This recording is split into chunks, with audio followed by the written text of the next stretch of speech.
الام قالت: بص يا حبيبتي، عشان تنجحي في حياتك لازم تتعلمي مسؤوليه، لازم تعرفي تهتمي باقل التفاصيل. التفاصيل دي حاجات صغيره، بتبدا من ترتيب سريرك، تغسلي هدومك، تنظمي مواعيدك. هو ده اللي هيعلمك عادات مفيده في حياتك تنفعك في شغلك قدام.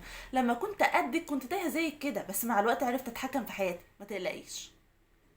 بس الام كانت تقصد: بصي يا حبيبتي، عشان تنجحي في حياتك لازم تتعلمي المسؤوليه، لازم تعرفي تهتمي باقل التفاصيل.